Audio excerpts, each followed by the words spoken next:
这位是……车上的宋鹤鸣在看到了九阳纯子之后，愣了一下。他显然已经感受到了对方的不一般，看起来明媚如春的容颜，却让眼光毒辣的老宋都感觉到了深不可测。苏无忌直接说道：“纯子阿姨，我小妈。”这介绍也够直接的。宋鹤鸣：“哦，明白，你小妈就没有简单的人物。”苏无忌哈哈一笑。九阳纯子用胳膊肘捅了一下苏无忌，笑眯眯地说道：“以前我让你喊小妈，你从来都不愿意喊，叫别人小妈倒是叫得亲切，今天怎么愿意改口了？”苏无忌说道：“嘿，主要我始终觉得纯子阿姨就像我姐姐，要不我以后喊纯姐，咱俩姐弟相称。”九阳纯子抿嘴直笑：“好呀，别怕你爸用拖鞋打你屁股就行。”苏无忌：“别提那个老登了，真是把我骗得好惨。”商务车的第3排还有一个戴着头套、捆着双手双脚的男人，他横躺着蜷缩在那儿，手脚都快麻木了。“宋菊，我得装到什么时候啊？”这黑色头套下所传来的竟是李高乐的声音。苏无忌一下子乐了。他从上车之前就已经猜到，以宋鹤鸣的谨慎风格，绝对不可能让真的易文思待在车上的。宋鹤鸣淡淡说道：“什么时候到灵州？你什么时候才能活动手脚？起码还得10几个小时，忍着吧。”李高乐：“领导，你这太不人道了。”他现在戴着一个白种人的龟皮面具，脑袋上罩着黄头发的假发，不透气，捂得要死，外面还有一层完全不透光的黑色头套，脑门上全是汗。宋鹤鸣没有丝毫同情心，说道：“又不是第一次演伤病员，在这装什么矫情了？”李高乐说道：“宋菊，是不是因为我以前怀疑您对宋之瑜有龌龊的想法，所以您这次在任务里给我穿小鞋？”宋鹤鸣的鼻子都快给气歪了。苏无忌接着说道：“宋局，关于这次任务，您老人家还有没有其他的指示？”宋鹤鸣呵呵一笑，说道：“没了，全看你自由发挥。如果对方非要杀了这个假的伊文斯，那就让他们得偿所愿吧。”李高乐差点没哭出来。“宋局，您不能这样啊！我下次绝对不再说你对宋之瑜心怀不轨了，这还不行吗？”宋鹤鸣的脸都黑了，他的司机已经笑得浑身哆嗦，方向盘都快握不住了。苏无忌扭头拍了拍李高乐，安慰道：“放心，以后每年清明节我去给你烧几个纸扎的漂亮技师，你在地下肯定不会孤单的。”李高乐闷声不说话了。开了半个小时，一直平安无事，苏无忌也没发现后面有人跟踪。他随后问道：“宋局，这一次对于那个内部的敌人，你有大概画像了吗？”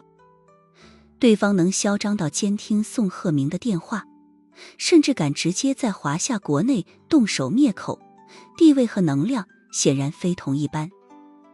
宋鹤鸣轻轻摇头，说出了一句意味深长的话来：“放眼周围全是好人。”苏无忌点点头，没再多问什么。等到了首都的高速入口处，车子停了下来。宋鹤鸣并未立刻下车，而是说道：“接下来这一路要辛苦你们了。”苏无忌：“嗨，说这些有的没的干啥？不如直接给点实际的啊！我创业初期，正值缺钱的时候。”宋鹤鸣说道：“你知道了，我们经费紧张，我都把手下最得力、最能干的行动处长给你了，你还想怎么样？”苏无忌呵呵一笑：“不好意思，什么叫你给我的？行动处长本来就是我的人。”宋鹤鸣觉得自己今天就不该上这车。他沉默了一会儿，实在忍不住地问道：如果冰凌已经中意你了，那宋之瑜呢？那丫头对你好像也很倾心。苏无忌还没开口答话呢，李高乐便已经在后面喊道：宋局，你这逮住机会就拐弯抹角地问关于宋之瑜的问题，还说你对人家小姑娘没有别的想法。嘘！宋鹤鸣鼻孔出气，咬牙切齿：李高乐，你这个嫉妒的奖金没了。苏无忌笑着看了老宋一眼：我尊重之瑜的所有想法，他要是一直这么喜欢我，我也没办法，总不能一直拒绝他吧，那太伤人了。如果真的把那个明媚动人的女孩让给别人，苏无忌觉得自己肯定不乐意。真是够渣男呐！宋鹤鸣开门下车，一个字都不想再多说了。一台黑色轿车已经提前在旁边等着他了。忍了忍，宋鹤鸣还是看向了九阳纯子，说道：纯子小姐，这次实在是麻烦你了。九阳纯子笑眯眯地说道：不麻烦，我和无忌是一家人。随后他当着宋鹤鸣的面转向苏无忌，问道：对了，刚刚你们说的宋之瑜，我这次正好可以顺路帮你爸妈去看一看，要是我觉得这姑娘好，那这门亲事本小妈就做主了啊。苏无忌。哼啊！宋鹤鸣憋出了2个字：不行。没想到九阳纯子却看向了他，意味深长地微笑道：宋局又不是宋之瑜的家人，你凭什么替我家小无忌说不行呢？宋鹤鸣实在是没脾气了，只能说道：纯子小姐说得很有道理。他说完便立即转身上了车。本以为只有苏无忌和李高乐脑子有问题，没想到这高深莫测的九阳纯子居然思维也不正常。在回单位的路上，宋大局长陷入了前所未有的惆怅之中。这台商务车又开了2个小时，夜幕已经降临，而前方已经出现了修路的标志，车流纷纷驶下了高速。只能走省道了。司机说道。他也是行动组的特工，名叫周思远。苏无忌说道：省道更好，方便动手。仍旧蜷缩在第3排的李高乐说道：如果对方用狙击枪直接从后面打第3排，我不就挂了吗？苏无忌说道：在这大晚上的开枪，那狙击手肯定就暴露位置了。你虽然牺牲了，但我们肯定能找到他替你报仇。而就在这个时候，江婉欣的电话打来了。无忌，你今天晚上还回来睡觉吗？江婉欣问道。苏无忌还没把这任务告诉江婉欣，这倒不是因为保密的缘故，而是他单身太久了，刚刚有了第一个女人，还不太习惯把所有去向跟对方报备。而他已经让埃米拉检查了自己的号码，并没有被监听。被监听的只有悲催的老宋。由于邓红宇的归来，这内部斗争看起来已经白热化了。婉欣，我去灵州了。苏无忌说道。有任务。江婉欣根本没问为什么，更不会因为这事儿跟苏无忌耍小性子。他说道：我立即给处长打电话，调直升机支援你。江少校永远冲在护肤第一线。苏无忌拦住上头的江婉欣：还没必要你好好陪咱妈，我这边能轻松搞定的。听到苏无忌说了一声咱妈，江婉欣的心差点没化了。那你多注意安全，我等你回来。江婉欣叮嘱道。此时站在他旁边的江浩斌看得一身鸡皮疙瘩。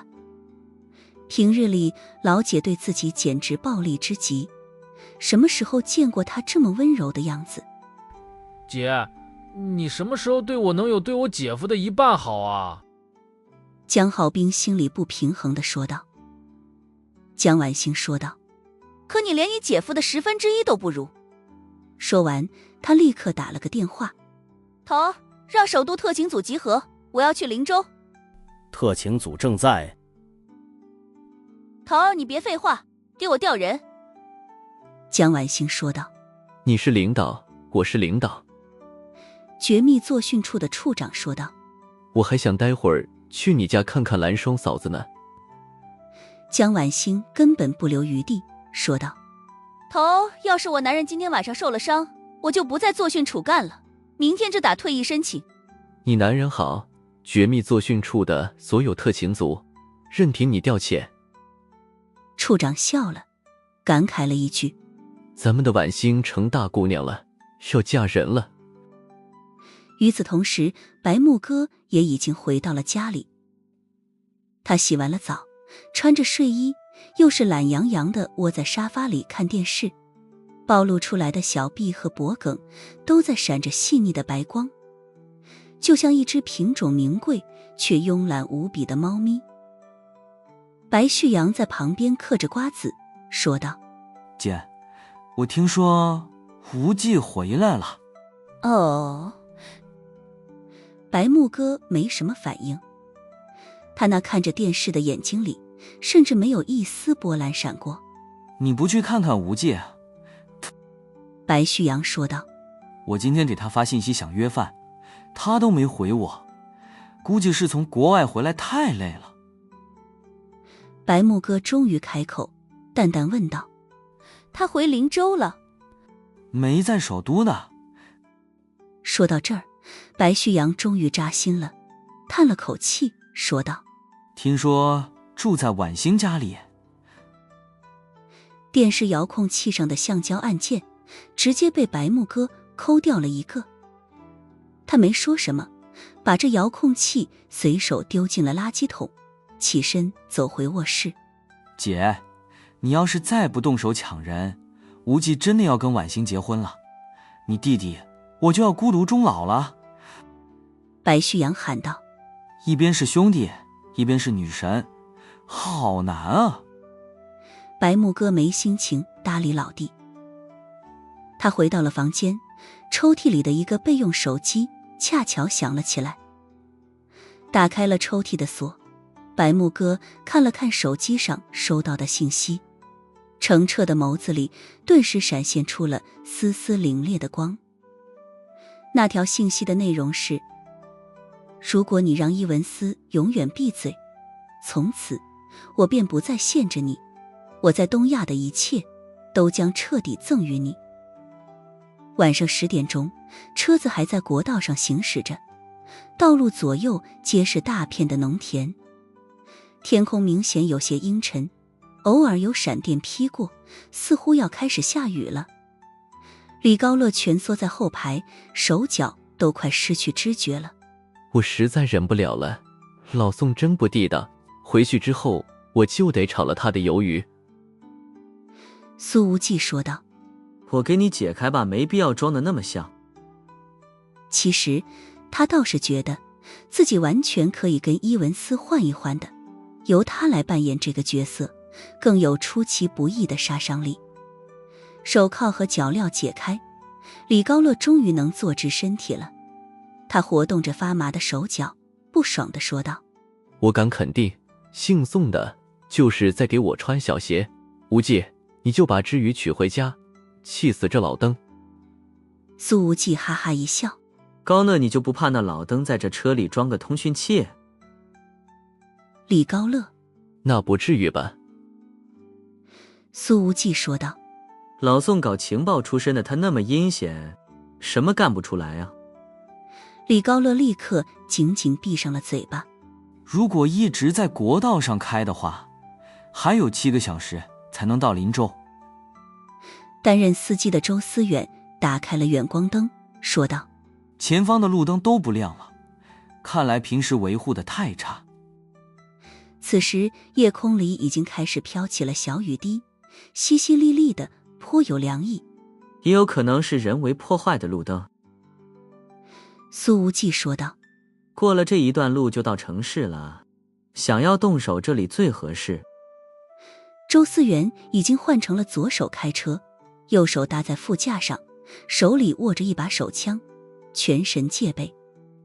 就连李高乐也把手放在腰间，摸住了枪柄。这其实是个很粗糙的诱饵计划，但若是如此，敌人都还能上钩的话，只能说明对方着急了。而此时正在闭目养神的九阳纯子忽然间睁开了眼睛。随着他这一睁眼，车里的温度仿佛骤然下降，实力比苏无忌逊色一筹的周思远和李高乐竟是产生了一种冰凉的体感。小妈怎么了？苏无忌立刻问道。九阳纯子开口道，到了，就是这儿。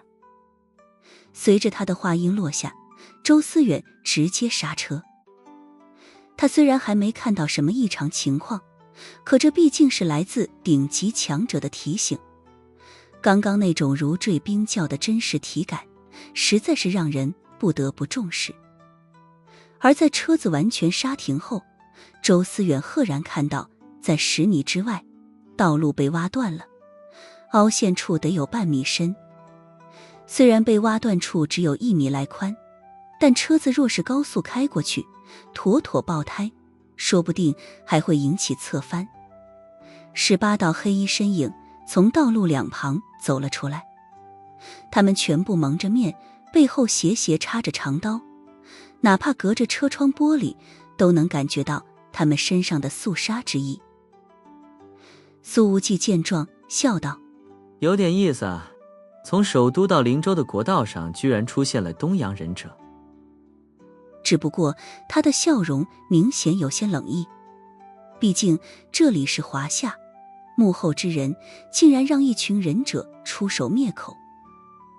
哪怕出现一群欧洲的雇佣兵，都不如眼前这些忍者更能引起苏无忌的愤慨情绪。妈的，狗汉奸！李高乐也骂道。毫无疑问，这些忍者的出现就证明宋鹤鸣的判断是完全正确的，诱饵计划完全符合最初设想。九阳纯子也摇了摇头，年轻的俏脸上透着嫌弃，说道，东洋忍者一个个都沦落到给人当成看门狗了，真是没有一点志气，还不如当年被你爸横扫的雨都流。他简单的扫了一圈，便已经看穿，这群人的实力基本都是在中忍级别左右，这整体水平其实算是相当不错了。即便放在东洋武道界，也能形成一股让人无法忽视的战斗力。华夏究竟是何人在豢养着他们？苏无忌开门下了车，小妈，我来对付他们。九阳纯子笑着说道，好啊，我给你助阵，好久没看我们家小无忌出手打架了。这句话里的每一个字都透着宠。戴着龟皮面具的李高乐和周思远继续待在车子上，两人的枪都已经握在了手中，随时击发。苏无忌走到了车头前方，扫视了一圈，问道，东洋忍者来到这儿干什么？为首的一人说道，你就是苏无忌。他的华夏语有一些生硬，但和绝大部分的东洋人比起来，已经是非常熟练了。你们的情报水平还可以啊，连我的名字都能打听到。苏无忌说道，你们的主子是谁啊？把车上的人交给我，你就可以安全离开。这名忍者并未回答苏无忌的问题，说道，这里是华夏，我不想多事。苏无忌冷笑，你既然知道这里是华夏，还敢劫车上的人？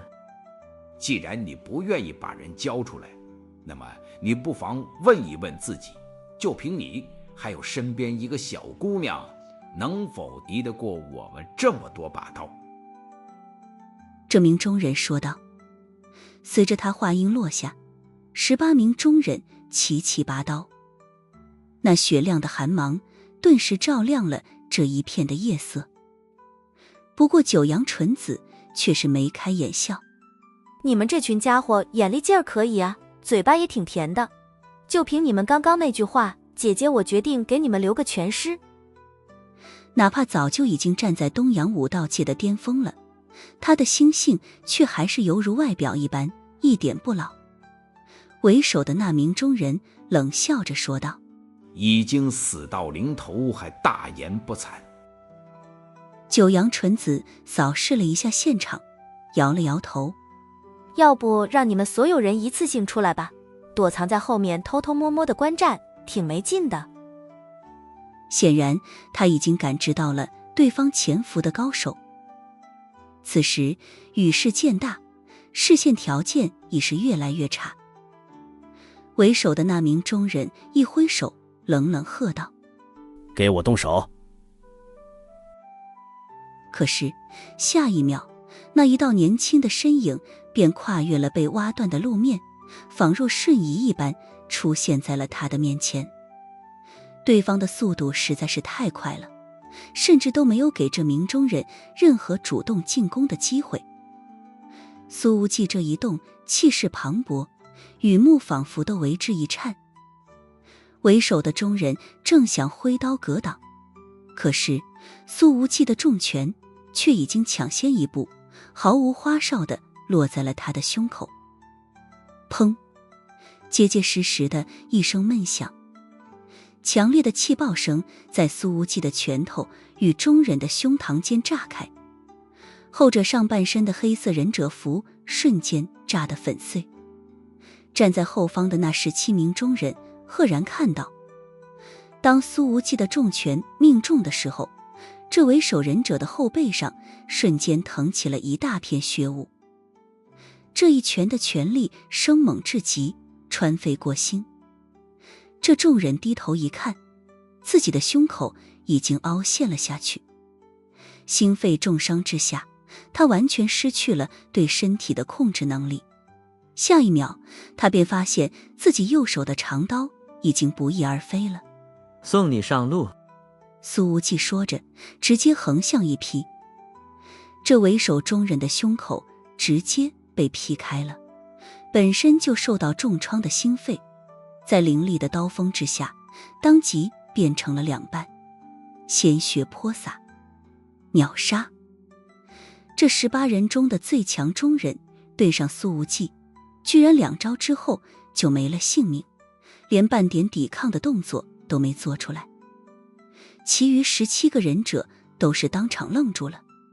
该死的，这怎么可能？其中一名忍者忍不住地喊道。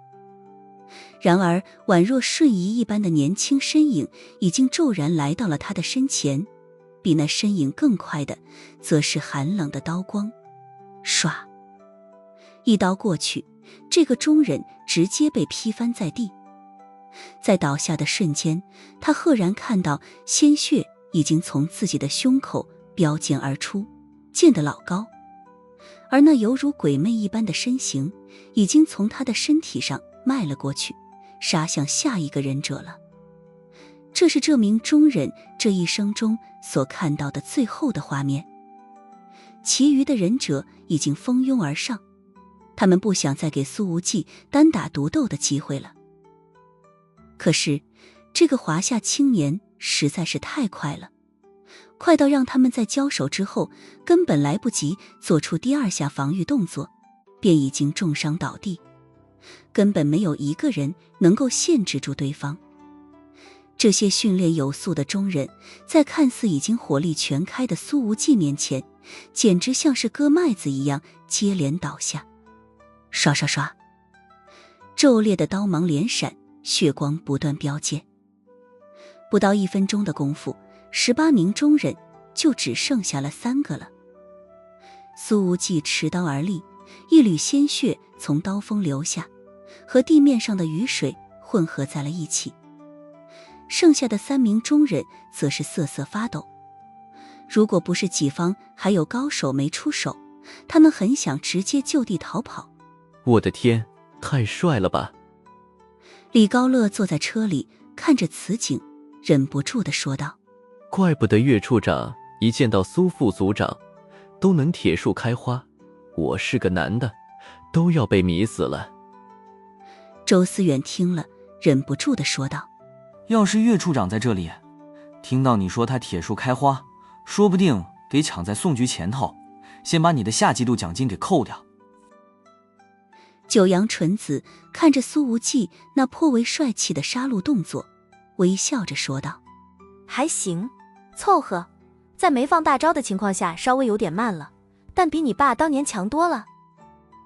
剩下的3个中人一听，都忍不住的开始怀疑自己的耳朵了。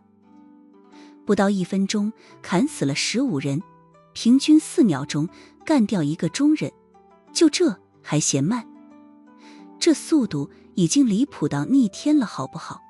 谢谢小妈夸奖，我只要比我爸那个老登快就行了。苏无忌笑眯眯地说道。随后他往前跨了一步，眼神一冷，看向了剩下的3人，冷冷问道：谁指使你们来的？3名中人迟疑了一下，都没有开口。别愣着，一起上，干掉他，干掉这里所有人。远处的浓重夜色中传来了一道声音。得到命令，这3名中人却是迟疑了一下。可是苏无忌却已经飞身而来，手中的长刀直接劈开重重雨幕。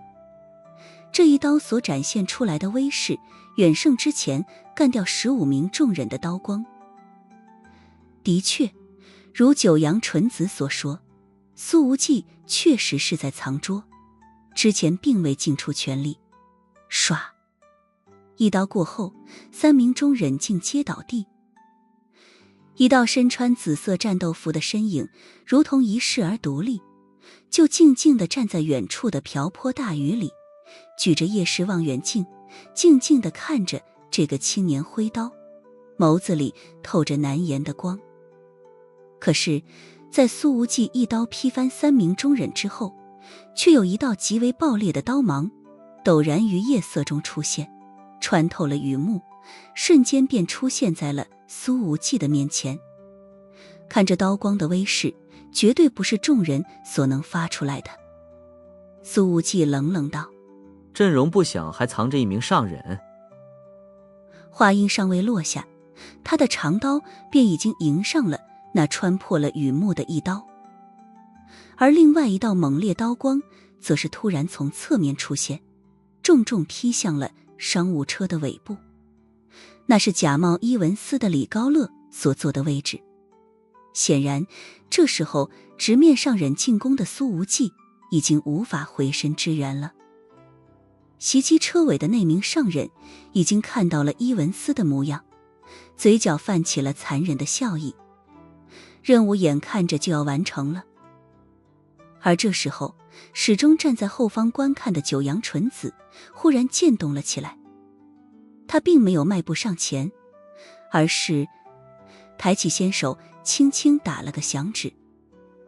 此时雨势很大，哗啦啦的声音充斥耳间。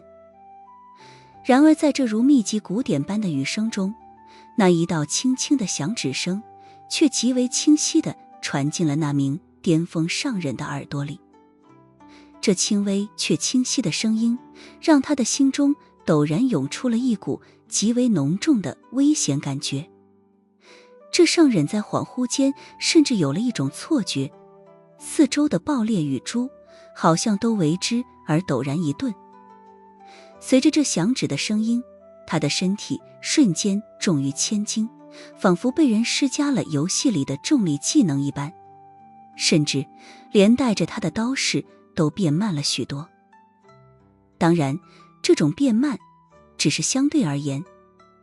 这名上人放弃了攻击，长刀一收，脚底在车身上重重一踩，身形朝着后方迅速倒飞。因为李高乐和周思远已经在车子里把枪口抬了起来。这么近的距离之下，除非李高乐眼睛瞎了胳膊残了，否则即便是上人也不可能躲得开子弹。到了这一刻，这名上人也终于后知后觉地意识到车里还有埋伏，那人质也是冒充的，显然中计了。他立即喊道。那一个危险的响指让这名东洋上人的心中满是不安。他已经站在这个级别的巅峰了，可对方能够凭借一个隔空响指就给他带来如此浓重的危险感，对方得强大到什么境界？可直到现在，这位60敏锐的上人甚至都没能把这响指和那个站在几米开外的娇俏女人联系在一起。然而这时候，他赫然看到自己的那名矮个子同伴已经倒飞而出，重重地摔进了路边的田野里。这名和苏无忌交战的矮个子上人，在对拼了几刀过后，被那华夏青年抓住机会，一脚重重地踹在他的胸口，将之远远踹飞。这一脚所形成的伤势并不算重，但是却极具侮辱性。这名上人重重摔落在田地之间，身上已经被泥水湿透。他一把扯掉糊满了泥巴的蒙面布，正想要起身反击，便再度听到同为上人的同僚发出了撤离的呼喊：快撤，立刻！这个矮个子上人听到了这一声示警，没有任何恋战之意，居然直接起身，身形冲破越来越大的雨幕，向着远方迅速撤离。然而此时一道吼声在夜幕下如惊雷般炸响：给我留下！这是苏无忌的声音。而此时在很远处用夜视望远镜观战的那个紫衣身影，也随着这道吼声而本能地攥了一下拳头。不过他很快意识到了自己此次的立场，又把下意识为苏无忌加油的拳头松开了。而苏无忌的吼声未落，一团炽烈的刀光已经陡然自他的掌心之上升起，唰，仿佛雨幕之中升起了一轮耀眼的太阳。烈阳当空，这可是能劈翻杜卡罗全球总教官博扬的一刀。这一轮刀光太阳狠狠砸向了那名上人的后背。这矮个子上人的心中大呼不妙，放弃了跑路，立刻转身举刀相迎。不愧是个上人，即便如此仓促迎战，从他的长刀之上所爆发出来的刀芒仍旧强悍。可是这足以横扫大半东洋武道界高手的刀芒，和那一轮夜空烈阳相比，就明显有些相形见绌了。轰！下一秒，这个矮个子上人所挥出的刀光被苏无忌生生劈散，而他的身形瞬间便被浓烈的刀光所笼罩了。无尽的劲气在夜幕下激射，周围的雨水皆是被纷纷冲散。在这一瞬间，这里几乎形成了一片没有雨水的干燥空间。刀光爆散之后，这名上人的胸口已然炸开了一大片血光，他的身形也是倒飞出了10几米，重重摔落在地。只是如果是看过苏无忌对博洋一战的那些人，再看到此刻他这一刀的话，肯定会隐隐约约地觉得这一刀的威势和杀伤力似乎并不如当初对博洋展现烈阳当空的时候那般强势和无敌。这似乎是个同等招式的威力缩减版。而此刻在这惊艳一刀劈出之后，苏无忌手里的长刀已经布满了裂纹，随后这些裂纹越来越深，随后这把刀碎成了许多节，稀里哗啦地落了一地。这还是苏无忌从中人手里抢来的那把刀，普通寻常的锻造刀身完全承受不住烈阳当空之中所蕴含着的强悍压迫力。也正是由于这个原因，刚刚那一击烈阳当空并没有发挥出全部的威力，不然猝不及防的矮个子上人怕是已经爬不起来了。威力强绝的功法必须配上材质强横的兵器才行。上一次苏无忌在劈死伯阳的时候，用的就是老妈那把的唐刀。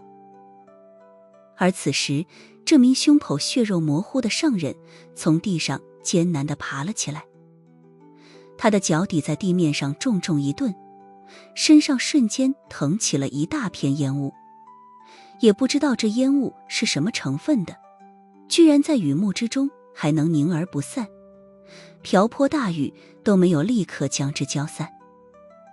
这家伙明显使出了类似于风尘笑界那种燃烧生命潜力的遁术，几乎一眨眼的功夫，便连续穿过重重雨幕，在浓重的夜色下没了影子。跑这么快，真以为你能跑得掉吗？苏无忌说道。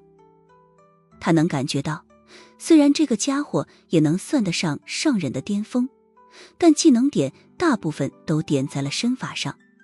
刀法虽然凶狠，但整体战斗力并不足为惧，大概也就是比顿悟之前的钟其奈美略高一线的水平。而这个时候，另外一个被九阳纯子一记响指当场震退的巅峰上人，并未对苏无忌发起任何攻击。他同样使出了那种燃烧生命潜力的遁术。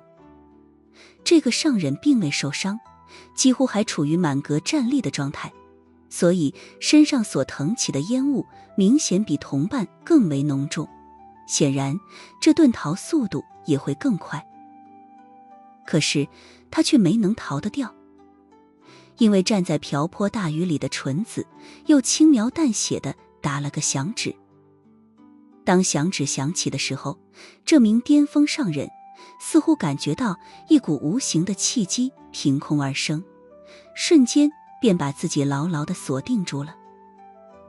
而他的遁术也被这一股契机给隔空当场打断了。双方的实力完全不是同一个层级的，一股巨大无边的危险感已经自这名巅峰上人的心中涌出来。这个响指是他这辈子活到现在都完全理解不了的攻击方式。这个上人已经来不及做出任何思考，他看也不看，用尽全身的力气，半凝身体，对着身后就是一刀。而这刀光直奔响指声音所传来的位置。可是那里根本没有人了，原先站在那儿的娇俏身影已经不见了踪影。我在你后面呢。一道更加清晰的声音传进了这巅峰上人的耳朵，这声音似乎带着一股神奇的凝聚力，那哗啦啦的大雨声对这声音似乎没有造成丝毫影响。这个巅峰上人浑身的汗毛已经瞬间炸起，以他的60敏感程度和对危险的预警度，居然对一个人接近到自己的身边没有任何的感知。他本想再次转身挥刀劈砍，可是却根本做不到了，因为一只纤细白嫩的手似乎毫不着力地拍在了他的后背上。砰！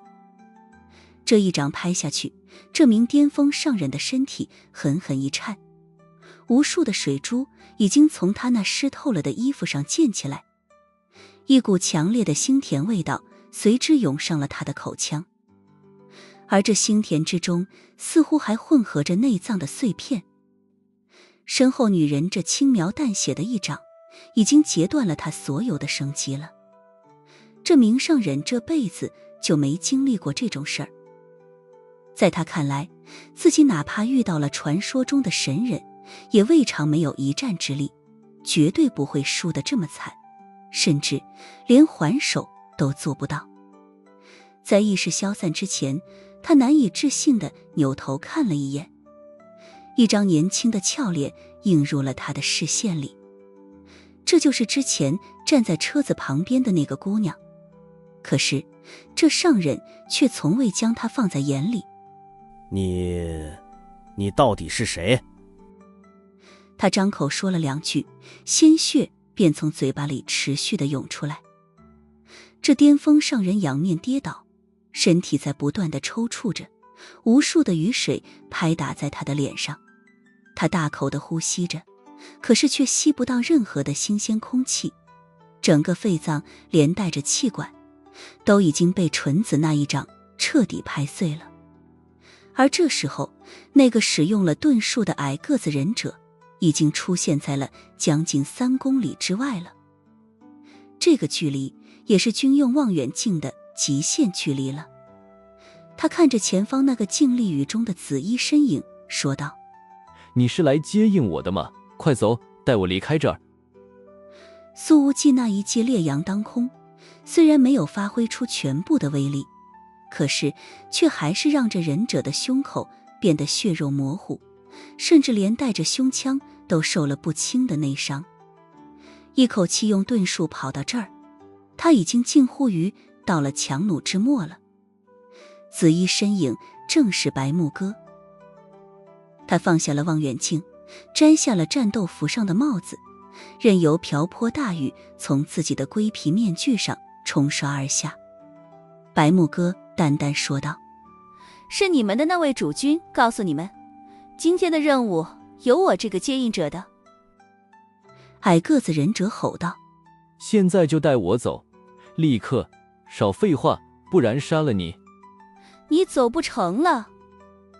白木哥轻轻应了一声，缓缓拔出了唐刀。上忍见状不妙，立刻往后退了一步，吼道：你是谁？你不是主君的人。白木哥的龟皮面具上完全看不出任何的表情，淡淡说道：我是苏无忌的人。话音尚未消散，刀光一闪而逝，瓢泼雨幕中随之溅射起了一道血线。这名已经处于强弩之末的上忍瞪着双眼，缓缓栽倒在了地上，身首异处。白木哥解决了这个上忍之后，举起了夜视望远镜，往苏无忌所在的方向看了一眼，发现后者仍旧站在原地，并未朝着这边追过来，于是又多看了一会儿。哪怕在这个距离之下，根本看不清那个青年的表情，只能看到大致的轮廓，可白木哥的眼神还是明显变得复杂了起来。10几秒钟后，他终于放下了望远镜，收起了眼神里那一丝隐藏极深的不舍，转身就走。再留下去就要暴露了。白木哥的速度很快，紫色的身影几乎融化在了浓重的夜色里，眨眼之间便消失在了重重的雨幕之中了。苏无忌则是往白木哥的方向看了一眼。其实天地间茫茫夜色，此刻又是瓢泼大雨，能见度很差，要是没有夜视望远镜，根本看不到什么。小无忌，你刚刚怎么没把那个忍者留下来？九阳纯子问道。其实他也看出来了，在那个上忍施展遁术之后，苏无忌本是有机会追上去的。苏无忌说道：放长线钓大鱼，留一个活口还能引出更多的东西。小妈不也是这样想的吗？的确，以纯子的实力，想要将那忍者的遁术打断，简直轻轻松松。他同样也没有这样做。那你去追吧。九阳纯子抬手一指某个方向，大概往那边去了。显然他说的不只是那个逃走的上忍。站在东洋武道界的巅峰那么多年，九阳纯子的感知力早就已经深入化境，从一开始他就已经感觉到了有人站在远处窥视着他们。这种察觉完全是一种感官上的预判，就像是危险来临之时心中所涌出的警兆一样。好嘞，谢谢我亲爱弟小妈。苏无忌说着走到车窗前，从周思远的手里接过了通讯器，佩戴好之后走入了茫茫大雨里。而纯子已经迈步上车，只是在车门关闭前的那一刻，他看似很随意地甩了甩袖子，于是那大片的水滴便被从衣服上甩掉了。本来已经被彻底淋透的衣服，已经只剩下了微微的潮意。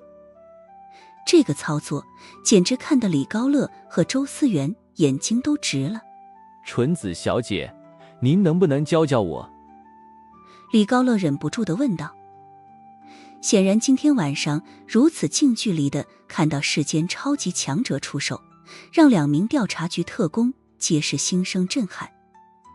九阳纯子扫了李高乐一眼，说道：你资质太差了，学不会，这辈子只能这样了。李高乐扯掉了龟皮面具，苦着脸：您说话有点直接，不过我还能承受。九阳纯子看了看他那张似乎有些气血虚浮的脸，说道：刚刚其实是比较委婉的说法。周思远说道：纯子小姐，那不委婉的说法是什么？纯子扭头看了看李高乐，刚想开口，想想还是算了。实话太伤人了，就不说了。李高乐简直要哭出来了。周思远笑得直哆嗦，随后接着问道：纯子小姐，我们还要去支援苏副组长吗？九阳纯子说道：就算我今天不来，小无忌一个人也都可以搞定的。他的脑子比他的兄弟姐妹们可都聪明多了。这话语里的每一个字都透着溺爱。而在2分钟后，苏无忌已经蹲在了那个忍者的无头尸体旁边。此人被一刀劈断了脖颈，脑袋滚落在身体的几米开外。苏无忌查看了一下脖颈的断口，光滑平整，显然刀法极其干脆利落。虽然这个上人在使用了遁术之后已经到了强弩之末，可是对方能够一刀将之秒杀，实力绝对不可小觑。是来帮我的还是来灭口的？苏无忌眯了眯眼睛，他并不确定杀人者的身份，也许对方就是看穿了他想要留活口，所以才来上了这么一刀。苏无忌真的没猜到真相，白木哥确实是来灭口的，但本打算灭伊文斯的口，只是临阵之时才改变了主意。自从相识以来，从缅北到东洋，白大小姐已经为苏无忌临时改变过好几次想法了。无忌，我来了。江婉欣的声音在通讯器里响起。此时远空之中已然隐约响起了直升机的声音。苏无忌说道：哎，你怎么来了？怎么不在家里好好歇歇？毕竟咱们昨天晚上折腾的那么厉害，你现在走路方便吗？江婉欣的俏脸一红，但还是答道：方便的。其实还有点疼呢。还好这是私密通话，飞机上的其他特勤组战士们听不见苏无忌的说话内容，不然以江少校的脸皮厚度可扛不住。苏无忌，那我下次得好好亲亲他。他觉得再聊下去自己的腿就要软了，于是立即切换了话题。无忌，我们已经锁定今天晚上所有从首都起飞的直升机，而飞往灵州方向的只有1架。江婉欣继续说道：这架小型直升机于40分钟前降落在距离历城市区东南方向30公里处，距离你所在位置只有不到10公里。这2句话一说出来，基本可以锁定这架直升机上所乘坐的人就是今天晚上的拦截者之一。当然，此人不可能是那些东洋忍者，毕竟对方在40分钟之前才降落，这么点时间再赶过来都不够把路挖断的。苏无忌看了看那个身首异处的上人，对着通讯器说道：灭口的凶手找到了。江婉欣抓起了突击步枪，一边检查着枪械状况，一边说道：来都来了，那就去给他们一个惊喜。这话语里杀气腾腾，谁敢为难自己男人，江少校绝对不会放过他。苏无忌说道：注意安全。江晚星说道。放心。由于怕耽误绝密作训处的追击时间，因此苏无忌并没有让直升机来接自己，他已经加速朝着江晚星指明的方向狂奔起来。一道道雨幕正被苏无忌的身影急速冲破，而3架直升机正在高空加速，呈品字形向前扑去。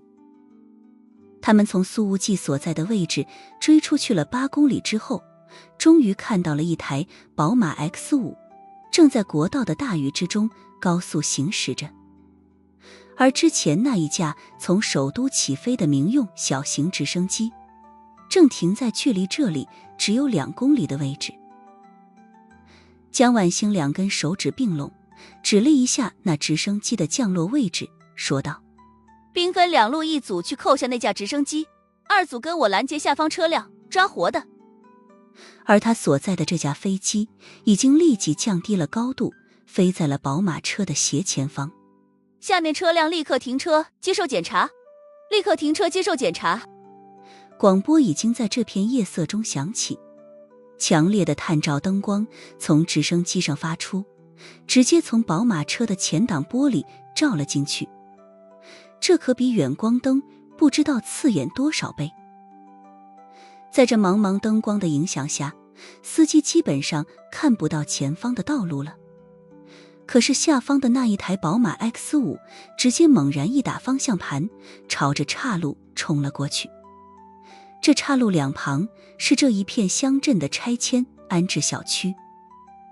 显然白木哥这么猛打方向，无疑证明了他的嫌疑。可停车接受检查就更不可能了。今天晚上，由于事发突然，加上考虑到泄密可能，这声震东亚地下世界的凤凰是独自一人出手，连一个随从都没带，甚至那架从首都起飞的直升机都是他自己开过来的。他只是安排了一个手下，提前在这历城附近给他留了一台宝马车。白木哥又高速开出了3公里，绝密作训处的直升机就始终在上方10余米的高度紧跟着。可这时候，下方的宝马已经穿过了城镇，进入了另一条省道。省道2旁都是枝繁叶茂的高大杨树，直升机不得不拉升高度，但离开了居民区，绝密作训处就可以放开手脚了。开舱门，江晚星沉声说道。狙击手就位。直升机的舱门立刻打开，狙击枪已经架起来了。被螺旋桨搅碎的瓢泼大雨瞬间就将机舱里所有战士的衣服打湿了。已就位，随时可以开枪。狙击手说道。江晚星喊道：逼停他。下一秒，狙击枪声在这大雨之夜响起。砰！枪声一响，子弹穿透层层树叶的缝隙，下方宝马的一条后胎当即被打爆。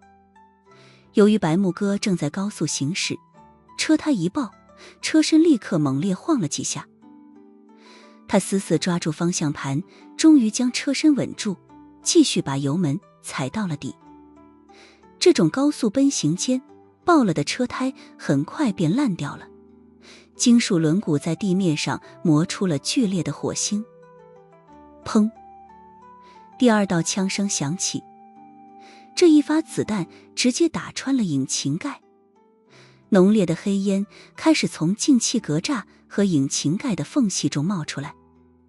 其实这个时候，只要江晚星让狙击手直接对着车顶开枪，是可以直接拿走白木哥的性命的。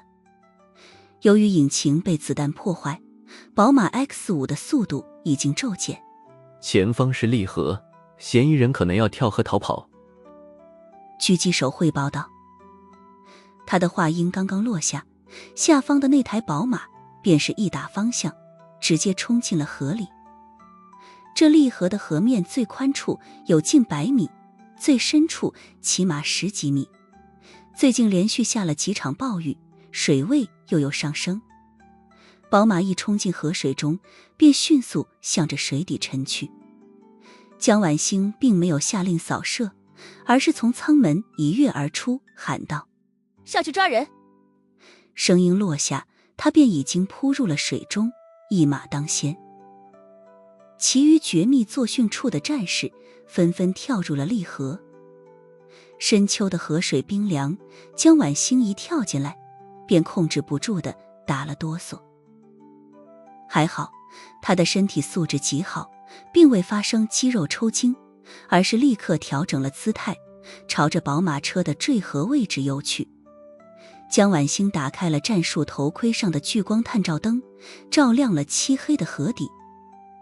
可是就在此刻，他那被护目镜保护住的眼睛赫然看到一道深色的身影，犹如灵巧的游鱼一般，正贴着河底，穿过了自己的所在位置，朝着前方迅速前游，速度极快。这种阻力极小的前游动作是特种部队的必修课程，江晚星自然极为熟练。他毫不犹豫地斜扑而下。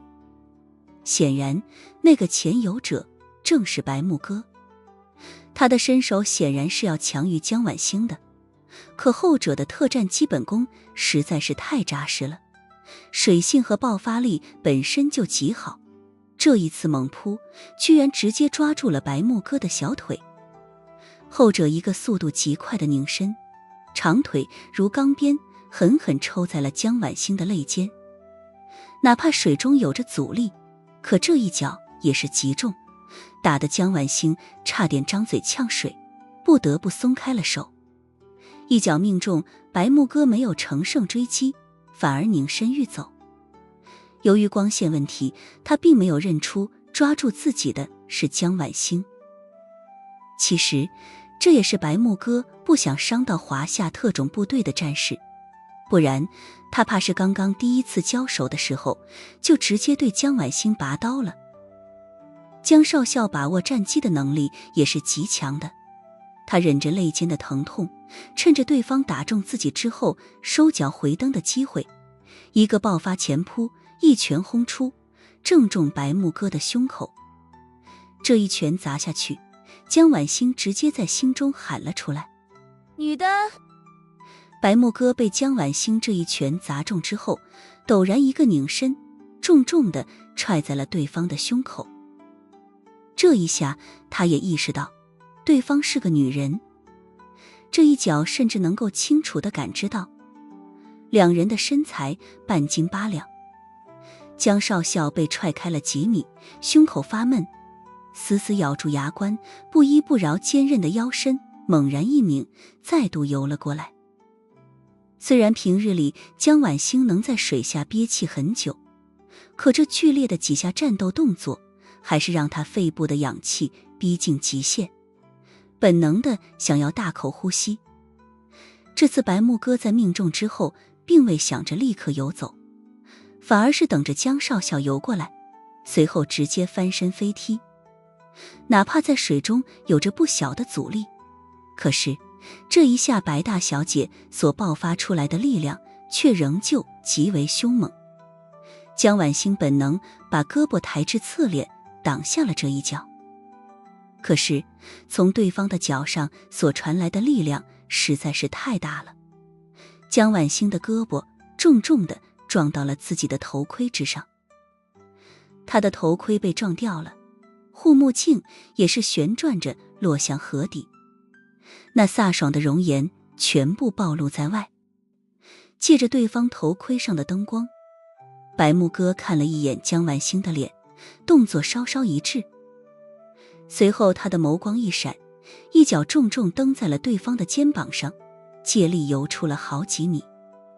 江晚星直接被踩得沉向了水底，他感觉到自己体内的氧气量实在撑不住了，肺部简直憋得快要爆炸开来，不得不迅速上浮，同时示意其他战士追上。再憋下去就要对身体产生一些不可逆的影响了。白木哥和江晚星交手了这几下，也耽误了自己撤离，其他10几个男性特种战士已经把与他之间的距离缩短了不少。不过，由于功法问题，白木哥的身体力量明显是要强于这些特种兵的，在加速爆发之下，一下子把对方甩开了一大截，径直朝着斜上方的水面游去。显然，他也需要换气了。然而这时候，白木哥浮出水面，刚刚吸了2口气，狙击枪声便从头顶上响起来了。那直升机上的狙击手始终盯着河面呢，子弹几乎是擦着白木哥的肩膀而过，在水中留下了一道长长的白线。这把白木哥搞得脊背微微发凉，不得不立刻下潜。对方并不是想要他的命，这一枪更像是在逼他重新回到水里去。可是白木哥才刚刚下潜呢，在他的正面又有2名绝密作训处的战士游了过来，他们的手中还都握着格斗匕首。白木哥不想伤害华夏特种兵，可是对方并不知道他的真实身份。如果不是江晚星坚持要活捉，他们早就开枪了。但如果白木哥继续顽抗到底，那么江晚星说不定就要下达狙杀的命令了。看了看那2名特种兵手里的匕首，白木哥的眼睛里寒芒一闪，主动朝着他们冲了过去。那2名战士同时加速，手中的匕首已经分别朝着白木哥的肩膀和肋间划来。在进攻的同时，他们已经顺便封锁住了他的所有躲避角度。可在这2面夹击之下，白木哥却表现出了快到让特种战士震惊的反击速度，所有动作似乎完全不受河水阻力的影响。即便腹背受敌，他仍旧反手从容地伸向背后，握着未出鞘的唐刀，重重地砸在了1名特种战士的头盔上。后者的头盔当即被砸歪了，探照灯也直接被砸碎。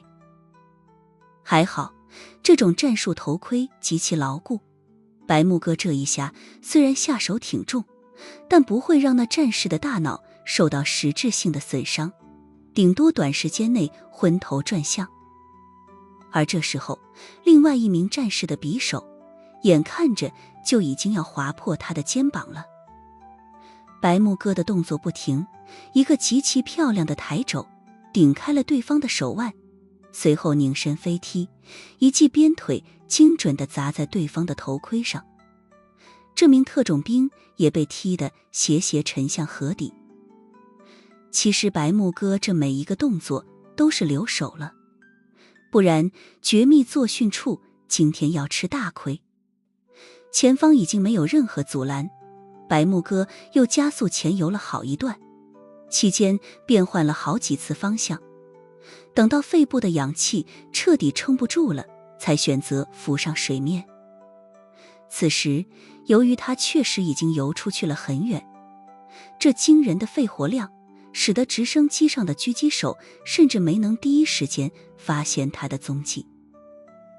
白木哥换气之后继续下潜，他并未注意到被甩到后方的直升机已经垂下来了一根绳索，江晚星单手抓住，从河面中凌空而起。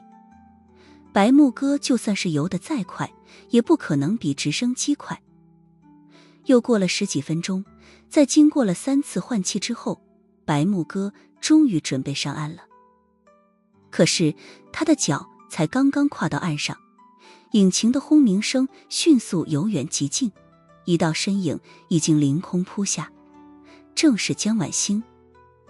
他这一下极为精准地把白木哥扑倒了，手肘直接勒住了对方的脖子。江少校打起来也是不要命，这一下竟是要裸脚。然而白木哥的反应也是极快，在对方的裸脚姿势尚未完成的时候，一个肘击狠狠砸在了江晚星的肋间，后者倒吸了一口冷气，被砸得翻滚了出去。白木哥起身，直接抬脚扫向了江晚星的脑袋。这毫无发力动作的一脚，竟是在空中引发了气爆声，气势极为暴烈。显然，就算是江晚星的战斗经验很丰富，可和东亚叶黄相比，个体战力绝对不是同一个维度的。他之所以还能一直追到这里，就是白木哥手下留情的结果。可是这种情况下，白木哥若是仍旧不对这些特种战士们下死手，那就只会让自己越来越被动。江晚星的头盔早已经掉在了河里，这一下要是被踢实了，他八成要当场变成烈士了。可是面对如此攻势，江少校根本来不及做出任何阻挡的动作。不仅是他，换作绝密作训处的任何精锐来硬抗白木哥的这狠辣一脚，都是一样的结果。然而这生死之间，江晚星却分明看到这个身穿紫色战斗服的身影陡然收了脚，那暴烈的一脚忽然间柔和了些许，在眼看着就要落到江晚星脑袋上的时候，陡然转了方向，踢在了他的肩膀上。砰！江晚星的身体被踢飞出了10几米，重新落入了河水中，溅起了巨大的水花。然而让江晚星意外的是，对方这一脚看似威势很猛，可倒是没有产生特别严重的伤害。他被踢出了那么远，肩膀却只是微微酸疼。敌人那一脚的攻击力似乎全部化成了柔和的推力。此刻江少校也意识到了，对方明明实力更高一级，却不想闹出人命，否则的话，自己现在起码已经断了10几根骨头，中招的肩膀必然已经彻底粉碎性骨折了。不要逼急了他抓活的。江晚星在浮出水面之后，第一时间下达了命令。可是白木哥在踢飞了江晚星之后，还没来得及跑上几步，心中便涌出了极为强烈的危险感。敢伤了晚星，老子弄死你！真是无比熟悉的声音。在听到这声音的一刻，白木哥的神情一滞，一下子有些恍惚。可恶，他怎么这么快就追过来了？江晚星受伤，你就这么激动，这么愤怒？我要不是手下留情，他已经死了好不好？可就是这一下的迟疑，让白木哥的防御动作慢了半分。轰！强烈的气爆声响起，苏无忌的拳头狠狠地砸在了他的肋间。这一下的力道太重了，饶是白木哥的机体防御力相当不错，可也被这一拳砸飞出去20几米，重重地摔落在了地上。他疼得连呼吸都变得艰难了，眼泪不受控制地涌出来。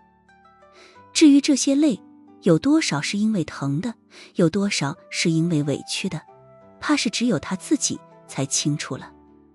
这倒不怪苏无忌没有认出白木哥，实在是这时候依然下着瓢泼大雨，天色太黑，而在这深夜里，白木哥身上的那身紫色战斗服在湿透了之后，看起来和黑色根本没两样。而江晚星被踢飞出那么远，更是震颤着苏无忌的心神。他还以为江晚星被这一脚踢到了生死边缘，并不知道白木哥临时收了力。于是血气上头的苏无忌根本来不及仔细观察，便直接下了重手了。要是换作博洋挨了这一拳，怕是也得被打出那出血来。混蛋，疼死了！白木哥低声说了一句，刚刚起身，嘴角便溢出了一丝鲜血。对我下手这么重了？白木哥捂着侧肋，他敢肯定，在苏无忌这狂猛一拳之下，自己起码断了3根肋骨。他此刻分明看到，苏无忌在把自己砸飞出去之后，已经一个箭步跃入了河水中央，将江晚星抱起来，朝着岸边游去。虽然天色太黑，根本看不清苏无忌的表情，可白木哥用脚趾头都能想到这家伙的脸上到底写了多少担心。真该带一挺机枪过来，把你们这一对狗男女全部突突了。白木哥的心里醋意和委屈简直要爆炸了。那小两口你侬我侬的，而自己这边不仅没有温言软语，还特么被这样暴力殴打。家暴男缺一，强忍住杀人的心思，白木哥咬牙向前跑，肋间的痛感却越来越强。可是这时候其他的特种战士已经冲了上来。由于挨了苏无忌一记重拳，白木哥的速度大受影响，可后面的人却还都随身带枪。放弃反抗，立即投降！放弃反抗，立即投降！直升机上的广播还在喊着，而被派去扣留直升机的另外一组战士们也已经回来驰援了。白木哥似乎已经陷入了天上地下的重重包围，